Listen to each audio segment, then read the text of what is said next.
Hinikayat ni Pangulong Ferdinand R. Marcos Jr. ang mga mambabatas na magpasa pa ng mga mas inklusibo, tumutugon sa pangangailangan at people-centered na mga panukalang batas bago matapos ang taon. Sinabi ito ng Pangulo matapos lagdaan ang dalawang mahahalagang batas. May report si Kenneth Pasyente. Nilagdaan ni Pangulong Ferdinand R. Marcos Jr. ang Negros Island Region Act kung saan pagsasamahin ng mga probinsya ng Negros Occidental kabilang ang Bacolod City, Negros Oriental at Siquijor sa iisang rehiyon, ang Negros Island Region o NIR. Ayon sa Pangulo, napapanahon na ang pagsasabatas nito lalo't nasa iisang isla ang mga taga-Negros pero pinamamahalaan ng magkaibang administrative regions. Tumatagal tuloy ang paghahatid ng serbisyo ng pamahalaan sa mga Negrense at dahilan ng mabagal at hindi pantay na pag-unlad.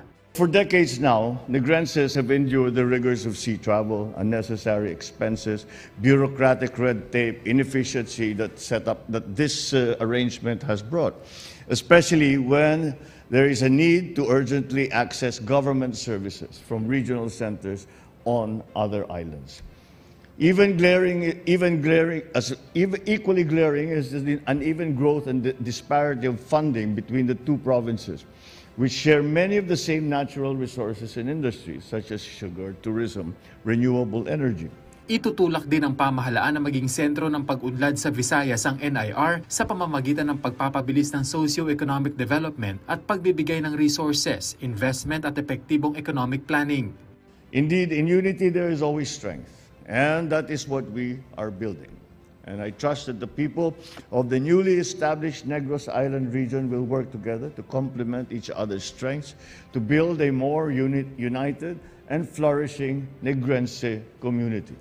And this is something that the national government will have to play a very large part in, and we pledge that assistance so that we can bring this new region up to speed as quickly as possible. Ayon kay Negros Occidental 3rd District Representative Kiko Benitez, malaking bagay para sa kanila ang pagtatakda ng NIR. Sa ilalim kasi anya nito, mas mailalapit sa mga tao ang serbisyo ng gobyerno at mas mapapabilis ang pag-unlad sa lugar. Bubuo rin ang technical working group na gagawa ng plano at roadmap para sa maayos na institutional arrangement at organizational development sa NIR. Nilagdaan din ni Pangulong Marcos Jr. ang Real Property Valuation and Assessment Reform Act na kabilang sa mga priority bills ng kasalukuyang administrasyon at nakapaloob sa Common Legislative Agenda. Layo nitong mapabilis ang automation ng mga serbisyong ibinibigay ng government agencies para sa maayos na tax collection na ayon sa Pangulo ay makatutulong sa pagpapataas ng revenue ng bansa, makakalikha ng trabaho at makakaakit ng pamumuhunan sa Pilipinas. Panahon na, ayon sa Pangulo, ang mas makabagong valuation system. A law that streamlines and enhances the real property valuation and assessment system through a uniform real property appraisal that is compliant with international standards. It also adopts the prevailing market value as the single real property valuation base for the assessment of real property tax.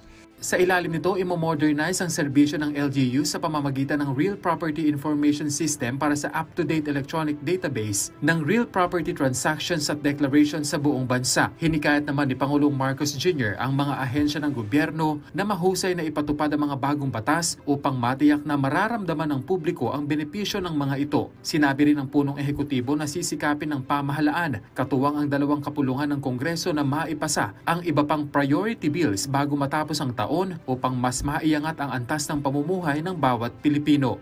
Kenneth Pasyente para sa Pambansang TV sa Bagong Pilipinas.